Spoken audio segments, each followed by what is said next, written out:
There's a term we use when kids have things called movement disorders. There's a whole spectrum of things.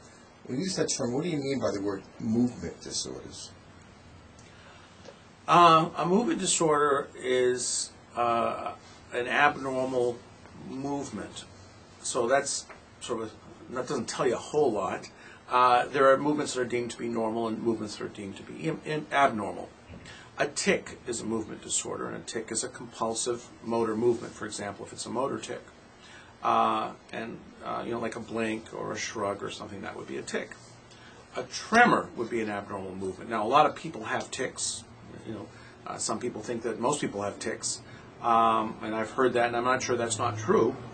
Tremors are also very common, and a tremor is usually, in most people, an intention tremor, although in Parkinson's disease they'll have a tremor and that's at rest.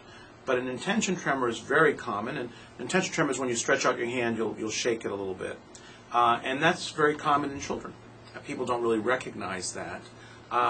And there are two common types of intention tremors, but that would be an abnormal movement. Again, it's not a problem if it's not a problem. If a tremor affects a child's functioning in writing, then it should be at least looked at. If it's not a problem, I don't think we need to really address it. It's not really a medical issue. We just leave it alone, and if the child's fine, it's otherwise fine. So those are the most common types of movement disorders, tremors and tics. After that, movement disorders are a little more uncommon. And there are multiple different movement disorders. One is called chorea, which is a dance-like movement, typically of the limbs, but it could be of the face or body. And this can occur after streptococcal infections that cause sore throats. And that's typically right after the infection one gets that. And there's a name for that. It's called Sydenham's chorea. And that's relatively common, but not terribly common. I think a relatively busy neurologist may see on average 2 or 3 of these a year. So it's not a terribly common problem. And it's associated with rheumatic fever and the like, sort of in a lay way.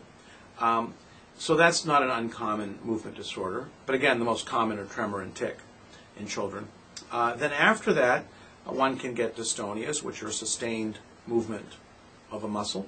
And that's usually like a rotation, sort of like if the neck turns like that, that would be called torticollis, and that's a dystonia. That too is rare. That can, as well as chorea, can sometimes be associated with medications. Pretty much a lot of medications can do it. An acute dystonia, this like a torticollis like this, where the neck is twisted, is more commonly seen with major tranquilizers like Haldol, Stelazine, Risperidol, those kinds of medications. Oh, you mean these drugs do have side effects? Well, these aren't the medications one uses for ADHD. They're medications that are typically used for schizophrenia, but are used much more commonly now for lots of other things. So they're used for mood disorders now, for behavioral attention. They're much more commonly used, and they can cause the dystonia. The acute dystonias usually are not a big problem because you stop the medication and they go away. Long-term use of these medications can cause ongoing movement disorders. These are very rare in children. They're more common in very old people, but they do occur in children, and they're a real risk, and they may not go away after termination of the medication. So children that are on these medications for 10, 20 years can run into long problems with them. And that's really the major concern of these major tranquilizers. And they are used a lot now. I mean, we see them everywhere now, but not for attention deficit. At least they should never be used for attention deficit. And those are other movement disorders, more uncommon. And then there are movement disorders that are associated with rare biochemical diseases that are progressive. And I think that's out of the scope of what we're talking about. So that's what movement disorders are. In adults, just to give you a reference, Parkinsonism is a classic movement disorder disease, which is a degenerative disease that causes tremors and movements of the body. But in children, Parkinsonism does occur. But it's rather rare, and most of it's secondary to other problems. Have you seen a case of Parkinson's in children? Yes, we published a paper back, 15 years ago, I think now, maybe 20, about a case series of Parkinson patients, and most of them were secondary. There are also diseases that we don't know how rare there are. So there are cases of Parkinson. We published, I think, 8 patients with it. So it does occur. There are diseases that occur in children that are responsive to medications for Parkinson's.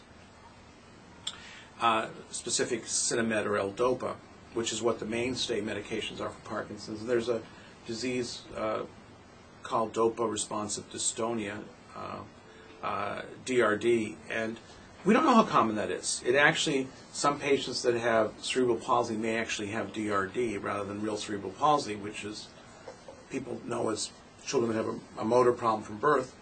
And DRD is very responsive to Sinemet. They totally improve and walk. So there are patients, and I've seen them, that are basically wheelchair bound and have tight legs, and you see them when they're 10, you put them on medicine and they become normal.